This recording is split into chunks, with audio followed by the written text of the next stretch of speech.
여러분, 하나님은 살아계십니다. 그런데 그 하나님은요, 좋으시면서도 전능하신 분이세요. 어떤 분이시라고요? 좋으면서도 전능하신 분. 그 하나님이 오늘 이 예배 자리에 우리와 함께 임재하고 계십니다. 여러분 믿습니까? 예. 하나님께서 오늘도 우리를 만나주시고 우리의 혼과 영과 육을 치유하고 회복시켜 주십니다. 아멘. 예. 좋으시면서도 전능하신 하나님. 그분이 우리의 하나님 아버지세요. 그리고 그분이 오늘 우리와 함께 하세요. 그리고 그분이 우리에게 큰 복을 주세요. 우리에게 가장 큰 복은 뭐예요? 예수님을 아는 복이고 예수님을 만나는 복인 줄로 믿습니다. 오늘도 그런 시간이 될 줄로 믿습니다. 자, 세계적으로 그 유명한 100명의 행복학을 연구하는 그 권위 있는 학자들이 실증적인 연구를 통해서 글로벌 프로젝트를 시행을 했어요. 그래서 한 권의 책을 써냈는데 그게 뭐냐면 세상 모든 행복이라는 책이에요. 이 책에서는요, 사람들이 살면서 느끼는 그 대부분의 행복은 어디서 오는가를 전 세계의 행복학자들이 다 연구한 것을 집대성을 해봤더니 어디서 오는 것 같아요? 돈 많으면? 높은 자리 올라가면? 아니었어요. 사람과의 관계에서 사람은 행복을 가장 느낀다라는 전 세계적으로 공통적인 결론이 나왔어요. 그 중에서도 행복도 1위가 뭐냐면 가족 관계가 좋을 때 가장 행복하다. 부부의 관계가 좋을 때, 부모 자녀 관계가 좋을 때 행복 지수가 가장 높다라는 결론을 내놨습니다. 어느 한 나라만이 아니라 전 세계적으로 공통된 결론입니다. 그래서 사람이 살면서 여러분 가장 힘들고 어려운 게 뭔 줄 아세요? 사람과의 관계가 힘들 때, 그 중에서도 가족 간의 관계가 힘들 때 사람은 굉장히 힘들어요. 고통스러워요. 가족은 우리가 뭐라고 얘기하죠? 천륜이라고 얘기해요. 끊을 수가 없는 거예요. 부부, 또 부모, 자녀, 형제 이런 가족 관계가 화평하면 좀 조그마한 집에 살아도 뭐가 부족해도 행복감을 느낄 수 있어요. 그런데 아무리 넓은 집에서 살고 아무리 좋은 외제차를 타도 가족 관계가 불화하면 마음 한구석이 늘 불행합니다. 여러분 어렸을 때 지금 젊은이들은 잘 이해를 못하겠지만 우리 어렸을 때 시골에서요. 방 2칸짜리 살았어요. 자식들은 7, 8, 10집도 있었어요. 거기에서 정말 이불 하나 가지고 발 가운데다 모이고 삥 둘러서 9명, 10명이서 그렇게 잤어요. 근데도 날마다 하하호호 웃으면 그 집은 너무 행복했어요.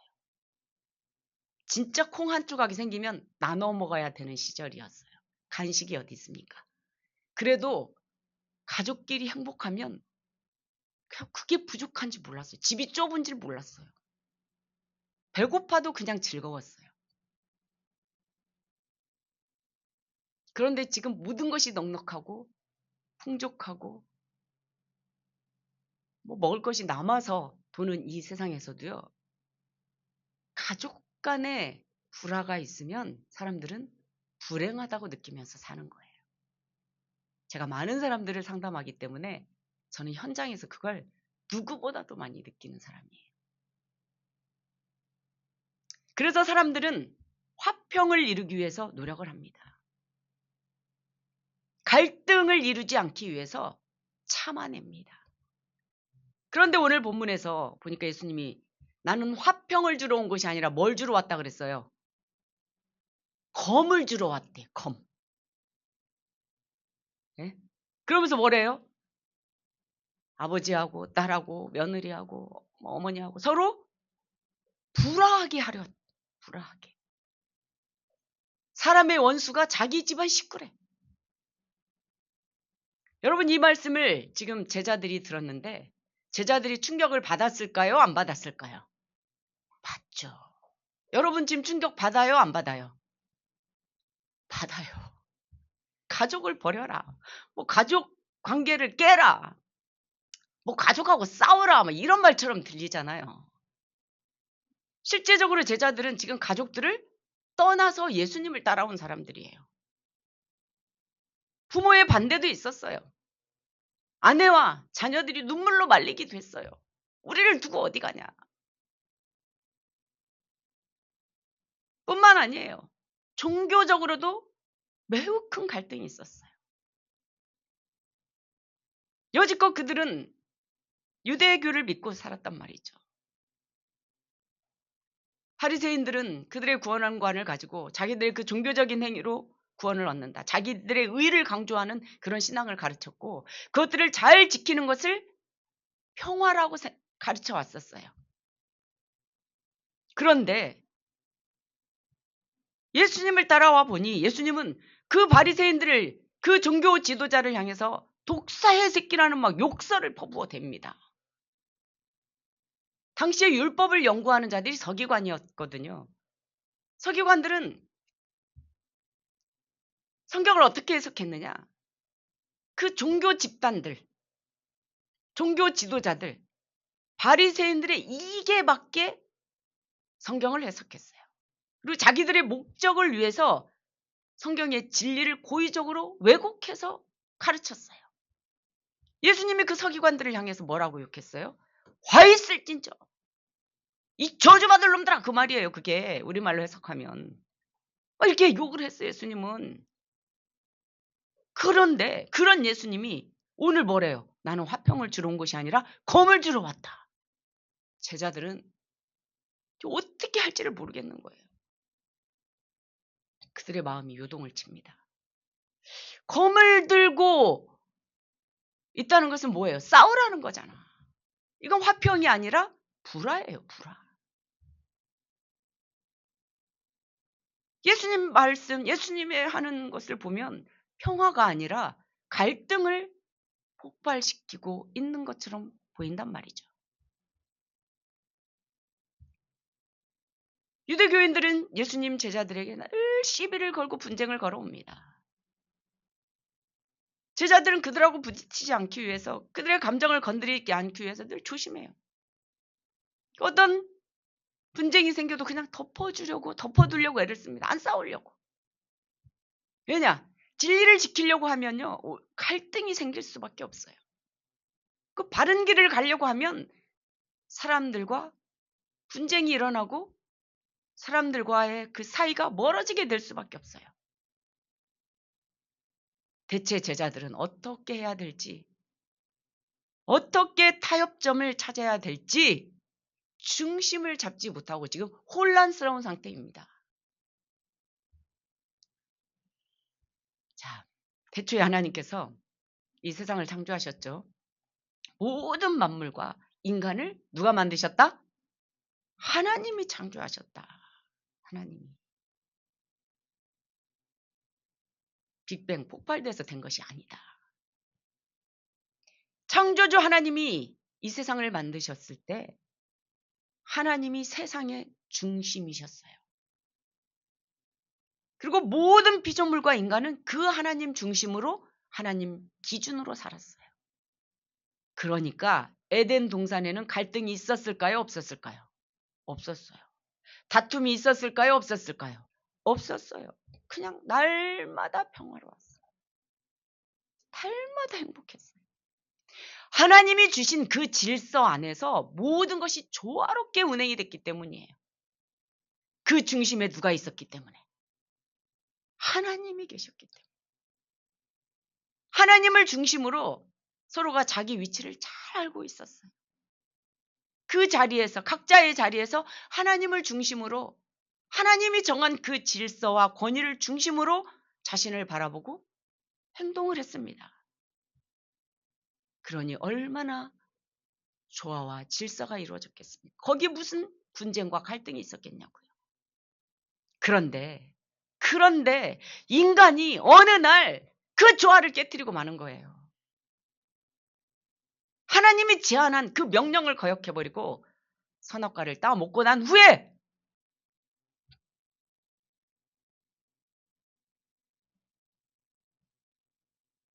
인간의 중심에 있던 하나님이, 인간의 중심에 있던 그 하나님이 인간 자신에게로 옮겨져 버리는 거예요. 하나님 중심으로 살았던 인간이 자기 중심이 되어버렸다는 겁니다. 자기 중심으로 살게 된 거예요.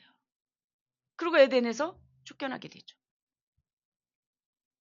하나님은 죄를 범한 인간이 에덴 중앙 그 동산에 선악과만 있었어요? 다른 나무 하나가 또 있었어요. 그게 뭐죠? 생명나무였어요. 그 생명나무 열매를 먹지 못하도록 하나님이 화염검으로 막으셨다고. 창세기 3장 24절. 다 같이 읽어볼까요? 시작. 이같이 하나님이 그 사람을 쫓아내시고 에덴 동산 동쪽에 그룹들과 두루 도는 불칼을 두어서 생명나무의 길을 지키게 하신다.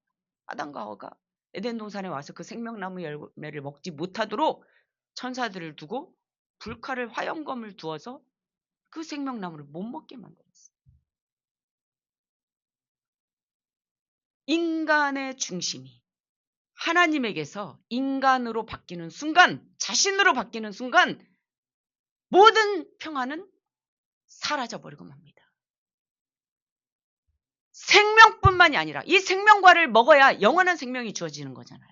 이 생명뿐만이 아니라 하나님으로부터 공급받았던 모든 것들이 다 단절돼 버리는 거예요. 에덴은 부족한 것이 없는 곳이에요. 모든 것이 하나님께서 다 준비해 놓은 완벽한 공간이었어요. 그때부터 인간은 이 요동치는 자연재해 앞에서 스스로 살아내야 되는 거예요. 자기 중심으로. 너무나 나약하고 너무나 무기력한 존재라는 것을 그제서야 느끼게 됩니다. 그러다 보니 인간은 하나님을 대신할 뭔가가 필요했어요. 그래서 인간이 뭘 만들어내요? 하나님 대신 우상을 만들어냅니다. 그리고 그 우상을 의지해요. 하나님으로부터 공급받았던 것들을 우상에서 얻으려고 하고 사람들에게서 얻으려고 노력하게 되었어요. 하나님과의 그 관계가 끊어지니까 인간은 이제 어디에 매달렸는가? 사람과의 관계에 매달리게 되는 거예요. 여러분, 이게 인간이에요. 이게 타락한 인간의 현실이에요, 여러분. 우리가 지금 그렇게 살고 있잖아요. 그런데 여러분, 타락한 인간은요, 특징이 있어요. 하나님에게서 자기 중심에 하나님이 있다가 그 하나님을 버리고 자기가 중심이 됐기 때문에 인간은 철저하게 자기 중심적입니다. 철저하게 이기적이에요.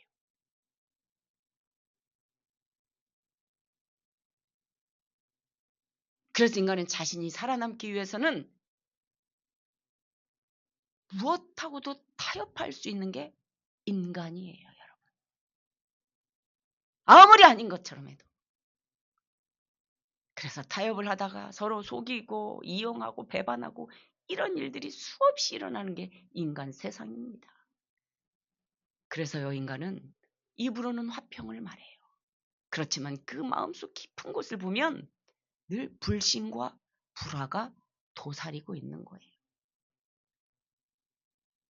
자기 중심적이니까.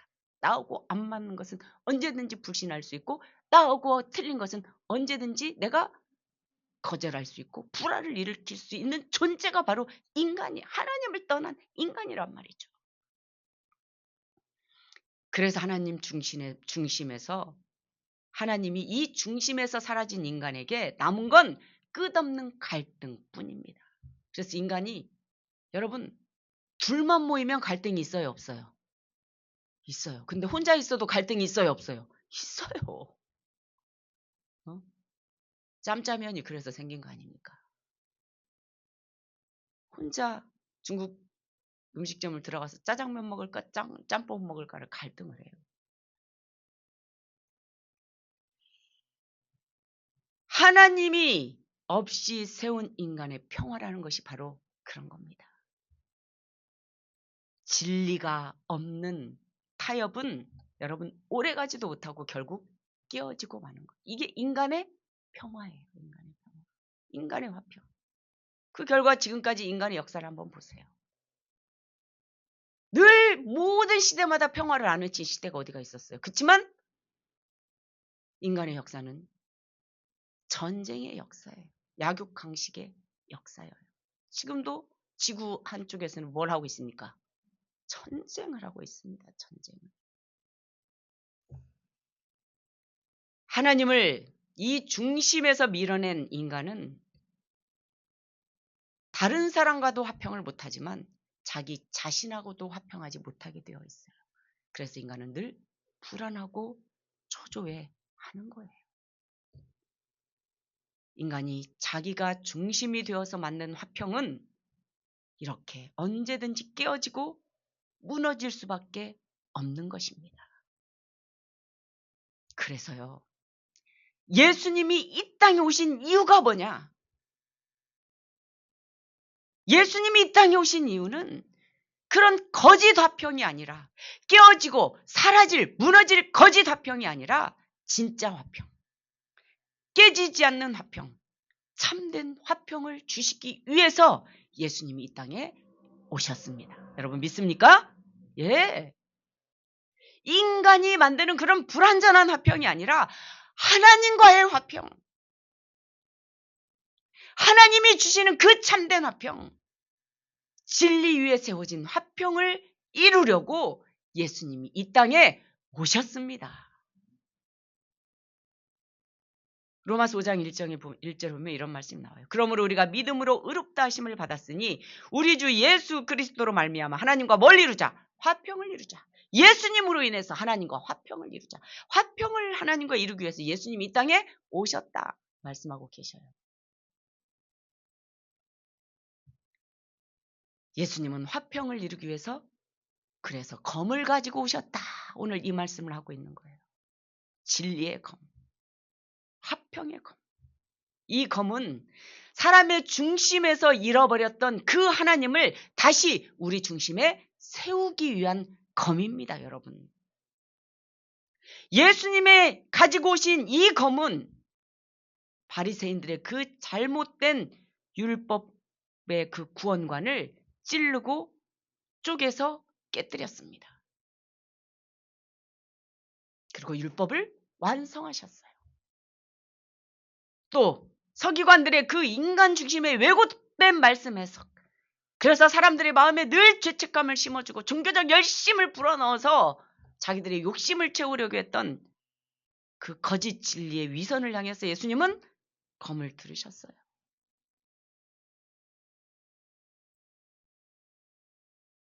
종교적 행위가 아니라 하나님을 사랑하는 마음을 갖다. 예수님을 사랑하는 마음을 갖다. 예수님이 이렇게 진리의 검으로 우리의 무너진 중심을 다시 하나님께로 세우기 위한 살리는 검을 가지고 오셨다. 이 말씀을 지금 우리에게 하고 계시는 겁니다, 여러분. 이해가 가십니까? 예수님의 이 진리의 검은 이 땅에 싸우기 위해서 오신 것이 아니라 살리기 위해서 싸우시는 검입니다. 아멘. 37절에 보니까 아버지나 어머니를 나보다 더 사랑하는 자는 내게 합당하지 아니하다. 아들이나 딸을 나보다 더 사랑하는 자도 내게 합당하지 아니하다. 이것을 이렇게 언뜻 문자적으로만 보면 뭐 그냥 가족을 별로 사랑하지 말라고 뭐 무시하라는 얘기처럼 보입니다. 그런데 그런 의미가 아니에요. 그래서 성경은 문자적으로 표면적으로 보면 안 된다고요. 그 이면에 주시는 하나님의 뜻이 무엇인지를 우리는 늘 물어야 된다고요. 이 말씀은 사랑의 우선순위를 말하는 거예요. 우선순위. 여러분 하나님이 아담을 홀로 두지 않았어요. 아내 하와를 주셨어요. 가족으로 주셨어요.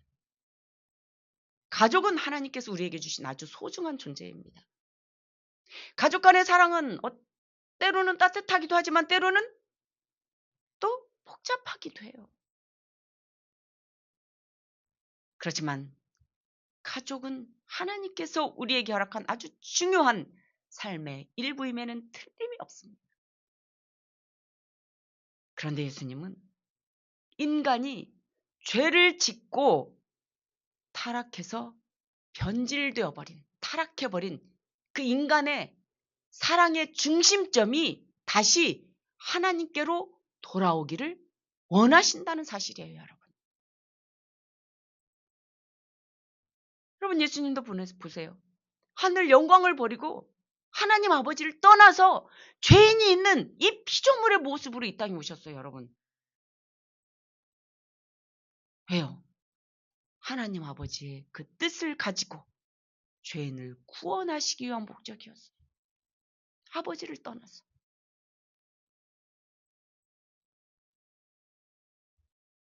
사람은 그 누구도 하나님 보시기에 합당하지 않아요. 하지만 예수님은 그 합당하지 못한 우리에게 믿음을 선물로 주셔서 우리를 하나님 앞에 합당한 자로, 이 안에 하나님 중심이 있는 자로 만들어 주시기 위해서 진리의 검을 가지고 이 땅에 오셨습니다. 그리고 예수님은 우리를 영원한 가족으로 삼아주셨어요. 혈육으로 맺어진 그런 한계를 넘어서 하나님 아버지하고 연결된 영원한 하나님의 가족, 하늘의 가족으로 우리를 불러주신 줄로 믿습니다. 얼마나 축복입니까, 여러분? 예수님은 화평을 깨기 위해서 검을 든 것이 아니에요. 예수님은 거짓된 화평을 끊어내기 위해서 진리의 검을 가지고 오셨습니다. 사람들은 늘 평화를 원하지요. 겉으로는 늘 평화를 얘기하면서 미소를 짓지요. 겉으로는 사람들과 화평해 보이지만 그 평화는 이기적인 거짓 위에 세워진 평화입니다. 만약에 우리가 누군가하고 화평을 얘기하는데 그 속마음을 영상으로 다 절절하게 드러낼 수 있다면 진정한 화평이 이루어질까요? 근데 주님은 그리고 우리 그 속속들이 마음을 너무 잘 알고 계시잖아요. 우리가 행동하는 그 화평이 어떤 화평인지를. 여러분, 만약에 이 땅 위에 그 강제성을 가진 법이라는 제도를 만들어 놓지 않았다고 한번 생각해 보세요. 이 인간의 자기중심적, 이기적인 이 인간들이 화평을 얼마든지 깨트릴 수 있는 존재예요, 아니에요? 예. 자기 욕심을 채우기 위해서는 얼마든지 화평을 깨트릴 수 있는 존재입니다. 어떤 제도가 없다면, 묶어놓은 제도가 없다면 아마 이 세상은 무질서 난장판이 될 것입니다. 그게 인간의 존재예요, 여러분. 하나님을 떠난 이 타락한 인간의 실존이라니까요, 그게. 그런 인간의 중심을 예수님의 검은 우리의 심령 깊이 들어가서 세상의 그런 제도, 세상의 법이 아니라 하나님의 말씀으로 거짓된 평화를 찢어버리고 우리 안에 있는 이기적인 마음을 찌르고 우리의 영혼을 죽게 만드는 영혼의 암덩이를 잘라내고 세상과 타협으로 굳어진 우리의 마음을 찌르고 쪼개주시는 것이 바로 예수님의 검인 줄로 믿습니다. 예수님의 진리의 검은 우리의 마음에 상처를 내는 검이 아니에요. 우리의 죽은 영혼을 살리는 하나님의 사랑의 손길입니다. 예수님의 검은 하나님의 사랑의 뭐다? 손길이다. 이기심과 타협 속에 잠들어 있는 영혼들을 깨우시고 거짓된 평화 속에 갇힌 인간의 마음을 찌르고 쪼개서 그 안에 다시 진리를 세우고 자기 중심적인 우리의 마음을 하나님 중심으로 변화시키기 위한 검이 바로 예수님의 검인 줄로 믿습니다. 예수님의 검, 이제 이해가 가셨습니까? 예. 38절에 보니까 예수님이 제자들에게 또 뭐라고 말씀하세요? 자기 십자가를 지고 나를 따르랍니다. 자, 이 말씀을 이어서 제자들이 들을 때 제자들의 마음이 어땠을까요? 여러분, 자기 십자가를 지고 나를 따르라. 예수님 이렇게 말씀하시면 부담이 돼요, 안 돼요? 돼요. 제자들도 똑같았어요. 제자도 오히려 더 심했죠. 왜? 그들은 지금 로마의 지배를 받고 있는 상황이에요. 로마에서는요, 가장 큰 처형이 뭐였냐? 사형틀이 십자가 틀이었어요. 그렇게 사형을 시켰다니까. 십자가에 매달려서 피, 물 다 쏟겨가지고 그게 가장 극악무도한 처형 방법이었어요. 그럼 누군가 십자가를 진다는 것은 어떤 거예요? 그런 고통, 그런 죽음을 말하는 것이었어요. 예수님이 그들과 다니면서 병든 자를 고치고 뭐 바다를 막 말 한마디로 잠잠케 하시고 죽은 자를 살리시는 것들을 제자들은 봤잖아요. 그래서 제자들은 이분을 따르는 길은 그냥 날마다 승리만 있는 길이구나. 날마다 사는 일만 있는 길이구나. 이렇게 생각했어요. 그런데 예수님이 갑자기 자기 십자가를 지고 나를 따르라. 이렇게 말하니까 제자들은 뭐야? 우린 결국 죽으러 간다는 거야? 이런 말로 들리는 거예요. 예수님은 누구보다도 자기가 가야 될 길이 어떤 길인지를 알고 계셨습니다. 자기가 져야 될 십자가가 어떤 건지를 예수님은 너무나 잘 알고 계셨어요. 그 십자가의 고통, 십자가의 모멸, 십자가의 수치, 저주까지도 예수님이 다 져야 된다는 사실을 예수님은 너무나 잘 알고 계셨어요. 그 십자가는 어떤 거예요? 바로 지금 자기 앞에 있는 제자들이 그들의 죄로 인해서 그들이 져야 될 십자가를 예수님이 대신 지는 십자가라는 걸 예수님은 너무나 잘 알고 계셨어요. 왜? 예수님 자신의 죽음을 통해서 제자들에게 생명의 길을 열어주기 위해서요. 제자들의 눈에는 이 십자가가 죽을 것처럼 두렵고 무서운 십자가였지만 예수님의 눈에 이 십자가는 구원의 십자가고 승리의 십자가입니다. 그 십자가로 우리에게 정말 온전한 평화, 참 평화, 진짜 평화를 주시기 위해서요. 그래서 예수님은 우리가 져야 될 그 무거운 죄의 십자가를 예수님이 대신 져주셨어요. 그래서 제 십자가를 지고 나를 따라오라. 이 말씀은 예수님이 져야 될 그 십자가를 제자들에게 지운다는 말씀이 아니에요, 여러분. 잘 들어보세요. 예수님이 제자들이 져야 될 그 무거운 죄의 십자가를 예수님이 대신 주었는데 예수님이 대신 져주신 그 십자가를 제자들이 지고 예수님을 그냥 따라오라는 거예요, 여러분. 그니 그 십자가가 무거워요, 안 무거워요? 예? 안 무거워. 예수님이 대신 다 져줬잖아. 그 십자가에 달린 모든 죄와 고통과 아픔과 죽음과 저주를 예수님이 대신 다 져줬잖아요. 그 멍에를 예수님이 다 져줬잖아요. 그러니까 제자들이 지고 가는 십자가는 가벼운 십자가예요. 승리의 십자가예요. 생명의 십자가입니다, 여러분.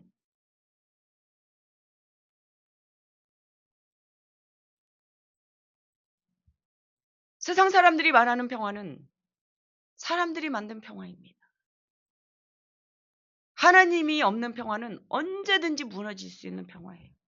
사람들이 아무리 화평하면서 지낸다고 하더라도 하나님과 화평하지 않는 화평은 금방 무너질 화평입니다. 우리 주변에 보세요. 검은 머리가 팥뿌리가 될 때까지 우리가 100년 해로 하자. 지금은 이제 100년 해로도 바뀌어야 될 것 같아. 120년 해로로. 120년 해로 하자 하면서 서로 막 사람들 앞에서 반지를 주고 막 맹세를 하잖아요. 여러분 그 화평이 깨지는 걸 우리 봅니까 안 봅니까? 봅니다. 혈연으로 연결된 부모 자녀 간에도 화평이 깨집니까 안 깨집니까? 깨져요. 평생 변하지 않을 것 같은 그 어떤 사람도 아무것도 아닌 그 작은 오해로 화평이 깨지는 걸 우리는 너무나도 자주 봅니다.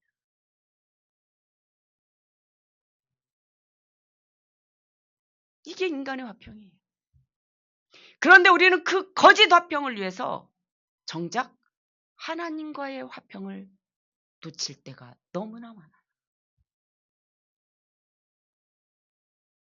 예수님은 그 거짓된 화평의 죄악의 중심을 찢어서 진리로 다시 세워주셨습니다.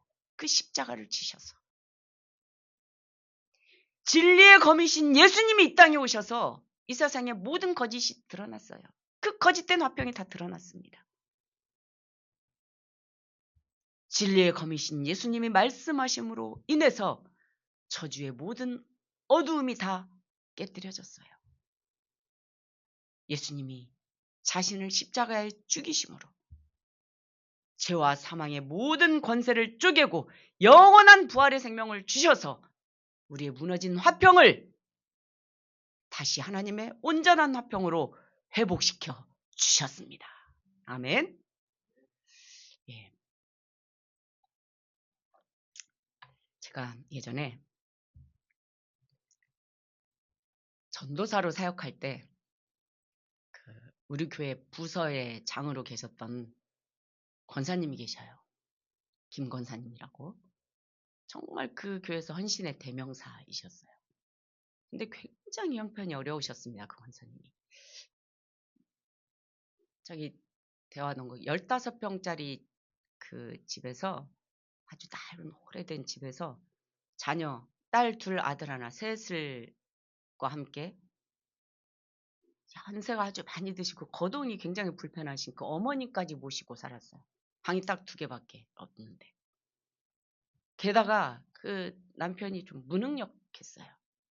무능력한 데다가 날마다 이 권사님을 핍박했어요. 그중에 가장 큰 핍박이 뭐였냐? 교회 다닌다고. 교회 갈 시간에 돈 벌어오라고. 정말 많이 핍박을 했어요. 그런데 그 권사님은 한 번도 주의를 어긴 적이 없어요. 그리고 그 동네 아이들을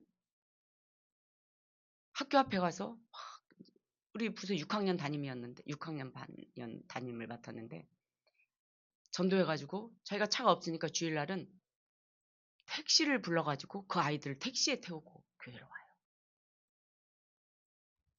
그 어려운 형편에. 새벽마다 한 번도 안 빼놓고 새벽 예배를 나와서 맨날 통곡을 하면서 눈물로 기도를 해요. 제가 한 번 어떤 경우도 봤냐면 그 남편의 진짜 신발을 가지고 오셔가지고 그 남편의 신발을 가슴에 끌어안고 엉엉 울면서 아니 우리 남편도 이 신발 신고 교회 나오게 해달라. 나를 핍박하는 것이 아니라 교회 나오게 해달라고. 그리고 정말 엉엉 울면서 기도하는 것도 전 참 여러 번 봤어요. 여러분 그런데 결국에는 그 남편이 돌아가시기 얼마 전에 예수님을 영접했습니다.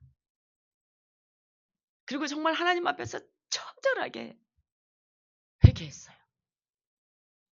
자기가 자기 아내를 핍박하고 자기 아내와 자기 자녀들에게 상처를 준 거를 얼마나 회개했는지 몰라요.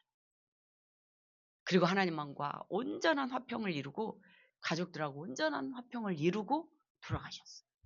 누가 하셨어요? 하나님이 그 화평을 이뤄주신 거예요. 누가 그렇게 할 수가 있겠어요? 그분을. 너무나 놀라운 것은요. 그 자녀 셋이 너무나 화평하게 평화롭게 가정을 이루고 너무나 잘 살고 있어요. 하나님이 그 자녀들에게 그 화평의 복을 또 주셨더라고요. 목사님 자녀하고 둘 다 딸, 둘 다 목사님 자녀하고 결혼하고 그 아들도 너무나 신실한 자매하고 아주 얼마나 신앙생활을 예쁘게 잘하면서 하나님이 온 가족에게 하나님 안에서 온전한 화평을 이루어 주시더라고요.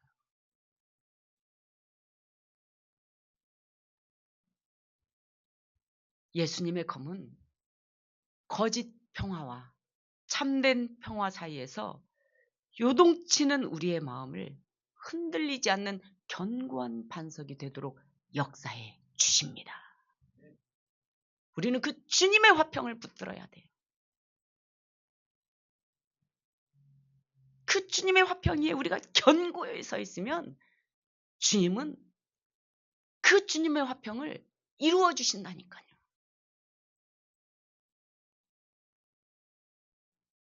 그런데 내가 주님의 화평을 놓치고 이 거짓 화평을 붙잡으면 무너져요. 죄와 사망은 이 땅에서 거짓 평화를 계속적으로 우리를 추구하도록 만들고 결국 우리를 지옥으로 끌고 가요. 그런데 죄가 없으신 예수님은 사랑하는 우리들을 위해서 진리의 검으로 죄와 싸우셔서 우리에게 끝내 승리를 주시고 끝내 온전한 화평을 이루어 주십니다. 고린도전서 15장 55절 다 같이 한번 큰 소리로 읽어보겠습니다. 시작. 사망아 너의 승리가 어디 있느냐? 사망아 내가 쏘는 것이 어디 있느냐? 사망이 쏘는 것은 죄요 죄의 권능은 율법이라. 우리 주 예수 그리스도로 말미암아 우리에게 승리를 주시는 하나님께 감사하노니 아멘. 여러분 십자가는 단순한 그런 고난의 상징이 아니에요. 죄와 사망을 이긴 승리의 십자가예요. 승리의 십자가.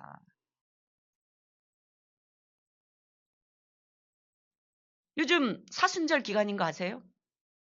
부활절을 중심으로 40일 전을 사순절 기간이라고 그래요. 그래서 이 사순절 기간에는 막 금식을 하고 모든 교회들이 이 고난에 동참을 합니다. 고난을 자처를 하죠. 고난주간에 막 금식을 선언을 합니다. 종려주일에는 어떻게 한 주간 더 예수님의 고난에 막 동참하라고 여러 가지 제약하는 것이 굉장히 많아요. 이 사순절이 어떻게 나왔는지 천주교에서 어떻게 나왔는지 제가 전에 설교한 적이 한번 있습니다. 이 천주교 산물이에요 이거. 여러분 우리는 0, 예수님은 뭐라고 그랬어요? 100. 우리가 아무리 금식을 하고 우리가 아무리 고행을 해도 우리가 예수님의 구원에 1도 기여할 수 있어요 없어요? 못해요. 예수님은 사람들의 비난, 사탄의 유혹, 제자들의 오해 앞에서도 굴하지 않고 진리의 검으로 싸워서 끝내 승리하셨습니다. 그리고 예수님의 의를 우리에게 100% 예수님의 의를 전가해 주셨어요. 우리는 우리의 구원을 위해서 우리가 할 수 있는 것은 아무것도 없어요. 여러분 죄 안 짓고 1초라도 살 수 있습니까? 우리는 태어날 때부터 원죄를 가지고 태어난 죄인이에요. 그냥 아무것도 안 하고 숨만 쉬고 있어도 우린 죄인이라니까요. 우리의 구원은 100% 예수님의 공로예요. 온전한 예수님의 의로 우리는 영으로 구원받습니다. 우리는 영, 예수님은 뭐? 100. 예수님 홀로 십자가에서 완전한 승리를 이루시고 우리를 죄에서 구원해 주셨어요. 그래서 우리는 고난주일이 아니라 뭐라고 부른다 그랬어요? 승리주일. 예수님이 죄에서 우리를 구원하고 죄와 싸워서 승리해 주신 주일이라는 거예요. 우리가 그 고난에 동참하는 주일이 아니라 부활주일은 예수님이 구원을 완성시켜 주신 완성주일이에요. 제가 예로 들었잖아요. 작년에도.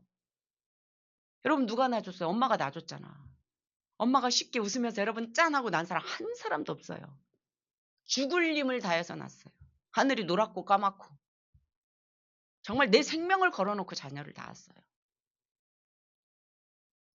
자 그래가지고 이제 나를 낳은 생일날이 됐어. 나한테 엄마가 새 생명을 낳게 해준 날이잖아. 인간적으로 육으로는. 이제 내 생일이 돌아왔어. 엄마가 영경아 너 내가 죽을 힘을 다해서 너 목숨 걸고 낳았다. 너 내가 낳을 때 너를 위해서 생명을 걸고 진짜 얼마나 힘들고 아프게 낳았는 줄 아니? 너 내 생일날 다가오니까 일주일 동안 굶어. 일주일 동안 아무것도 하지 말고 내 생각만 해. 그리고 내 생일날은 아무것도 먹지 마. 기도만 해. 영경이 할 수 있어? 소미 할 수 있어? 나도 그렇게 소미 보고 하라고 안 해요. 오히려 소미 생일날이 되면 뭘 해줘요? 소고기를 사다 미역국을 끓여주고 김소미가 좋아하는 갈비도 해주고 자식을 위해서 잔치를 베풀어줘요. 왜? 네가 이 세상에 생명을 가지고 태어난 날이니까. 나는 너를 태어나게 하기 위해서 내가 아팠지만 이게 나한테는 기쁨인 거야. 이게 나한테는 승리인 거야. 이게 나한테는 행복인 거야. 이게 엄마 마음이에요. 하물며 예수님이 우리를 살리기 위해서 우리에게 생명을 주기 위해서 십자가를 지셨는데 야 내가 너네한테 십자가를 주기 위해서 내가 생명을 주기 위해서 십자가를 졌으니까 너네 일주일 동안 먹지 말고 굶어. 그리고 그날은 다 굶고 아무것도 하지 마. 우리 주님은 그런 분이 아니라고요. 내가 너에게 생명을 준 날이다. 나에게는 최고의 승리의 날이다. 나에게는 최고의 기쁨의 날이다. 예수님 우리한테 막 갈비 사주고 고기 미역국 끓여주고 그런 날이라니까요. 그래서 우리는 그때 나에게 생명을 주신 주님을 묵상하는 날이 우리 고난주간이에요. 승리의 십자가예요. 고난주간이 아니라 승리주일이란 말이에요. 고난의 십자가가 아니라 승리의 십자가란 말입니다. 개념을 바꿔야 이게 지금 천주교에서 물려받아서 기독교에서 그대로 하고 있는 거라니까요. 개념을 바꿔야 돼요. 천주교 걸 답습할 일이 아니라고요. 그래서 고난주간에 금식하지 마시고 고기 먹어요. 고기. 우리 연구소에서는 고난주간에 고기 먹은 거 인증샷 찍어서 올리라 그래요. 천주교 따라가지 말라고. 우리에게 나한테 이렇게 예수 믿게 해주시고 생명 주신 주님 앞에 감사와 찬양과 영광을 올려드립니다. 하면서 더 주님을 사랑하는 마음을 갖게 해달라고 더 힘내서 기도하라는 거예요. 우리는 죄에서 승리하신 예수님, 구원을 완성하신 예수님, 우리 심령 중심에 두고 날마다 예수님과 죽고 날마다 예수님과 살고 날마다 예수님 안에서 승리하고 온전한 평화를 이루는 시간이 사순절 기간만이 아니라 언제야? 날마다 우리에게 생명을 주는 그 모든 순간마다 주님 안에서 이루어지는 승리의 삶이 되어야 될 줄로 믿습니다. 제자들은요, 화병이 아니라 검을 주러 왔다. 자기 십자가를 지고 나를 따르라는 예수님의 말씀을 처음 들었을 때 너무나 어렵고 이해가 되지 않았어요. 여러분 이제 이해가 좀 되셨습니까?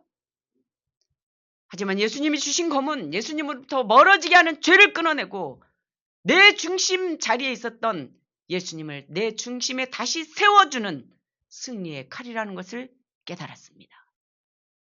예수님이 말씀하신 십자가는 제자들이 지고 가야 될 그 무거운 죄의 십자가가 아니라 제자들을 대신해서 싸우시는 예수님의 영적 전투에서 승리하신 십자가라는 사실을 알았습니다. 제자들은 예수님을 따르면서 많은 것을 잃었습니다. 가족들과 멀어졌고 직업을 잃게 됐고 세상의 안정적인 삶을 잃었어요. 그러나 제자들은 비교할 수 없는 하나님이 주시는 참된 평화를 얻었습니다. 그것이 그들에게 고통이 아니었어요. 세상이 주는 그런 잠시의 평화가 아니라 세상이 주는 그런 거짓의 평화가 아니라 진리의 중심인 예수님 안에서 흔들리지 않는 참된 평안을 얻었습니다. 예수님을 따라가면 그 순간에 우리가 모든 것을 잃은 것 같지만 사실은 모든 것을 얻는 거예요. 하나님과의 화평이 그들의 중심에 자리 잡게 되자 제자들은 두려움이 변해서 담대함이 되었습니다. 세상과 타협하는 대신 진리를 붙잡게 되었어요. 늘 하나님을 생각하면서 기쁘고 감사하고 영광을 돌리는 삶으로 변화되었습니다. 에덴의 삶이 회복된 거예요. 참된 화평이 10년 가운데 이루어진 제자들은 부활하신 예수님의 의를 전가받아서 자신들이 죄인이라는 고백을 감추거나 두려워하지 않았습니다. 주님 앞에 회개하는 삶으로 변화가 되었어요. 그게 부끄럽지 않았어요. 정말 여러분 예수로 충만한 사람들은요. 늘 주님 앞에서 회개하는 것이 두렵지 않아요. 회개가 저절로 터져나와요. 제자들은 예수님을 전하면서 이전보다 실제로 더 고난의 인생을 살게 되었어요. 얼마나 많은 핍박을 받았습니까? 그런데 그들은 이제 숨고 도망하는 그런 자들이 아니었습니다. 영적인 전쟁에서 앞서 싸우는 그런 영적인 승리의 용사들로 변했습니다. 날마다 싸워서 이기시는 그 승리의 예수님을 맛보는 그런 복된 인생을 그들은 살았어요. 장렬하게 살았어요. 세상은 늘 우리에게 말합니다. 조금만 타협해라. 그래야 평안하다. 조금만 눈 감아라. 그래야 관계가 유지된다. 하지만 그 타협 속에서 여러분 진리의 중심이 무너지면 절대 안 돼요. 진리를 놓친 평화는 여러분 오래가지 못합니다. 무너지고 말아요. 성도가 진리 대신 예수님을 따르는 길이 결코 쉬운 일은 아니에요. 때로는 오해도 받고 참아야 되고 또 손해보고 억울하고 외로울 때도 많아요. 그러나 하나님이 중심에 견고하게 서 있는 성도는요, 세상이 아무리 흔들어도 무너지지 않습니다. 무너지지 않아요. 진리의 검, 말씀의 검이 성도의 중심을 바로 세워주기 때문에 그래요. 그래서 내가 중심이 아니라 말씀이 중심이 되어서 사는 성도는 죄악에 무릎을 꿇는 패배자가 아니라 죄악에 맞서 싸우는 승리의 용사가 되는 줄로 믿습니다. 우리는 모두가 평화를 원합니다. 가정에서도 교회에서도 세상에서도 부딪히지 않고 충돌하지 않고 지내고 싶어요. 그래서 때로는 진리인 것을 알면서도 관계를 지키기 위해서 진리를 뒤로 하고 거짓과 타협하고 적당히 덮을 때가 있어요. 이 정도는 괜찮겠지. 굳이 문제를 만들 필요가 없겠지. 여러분, 그런데요, 정말 잊지 말아야 될 것이 뭔지면 우리가 그렇게 진리를 양보할 때마다 우리 안에는 하나님과의 평화가 조금씩 무너진다는 사실이에요. 왜냐하면 진리가 없는 평화는 그냥 얇은 유리판 위에 세워진 집과 같기 때문이에요. 그래서 예수님은 오늘도 우리 안에 검을 들고 싸워주시는 겁니다. 그 검이 어쩌면 당장은 우리에게 아프게도 느껴져요. 하지만 그 검은 우리를 상하게 하는 검이 아니에요. 내 안의 거짓과 죄악을 잘라내서 나를 살리기 위해서 수술을 하는 칼입니다. 중심을 잃어버린 우리의 심령을 회복시키는 칼이에요. 아프다고 그래서 여러분 병원에 가서 수술 안 하고 있으면 어떻게 돼요? 죽는 거예요. 암덩이는 잘라내야 되는 거예요. 아파도. 주님은 오늘 우리에게 물어요. 너희 중심에 무엇이 있느냐? 사람의 눈, 세상의 평가의 검이 너희 안에 있느냐? 아니면 하나님의 진리의 검이 너희 중심에 있느냐? 오늘 이 시간에 물어보십니다. 진리를 지킨다는 건 때로는 가족의 오해를 받기도 해요.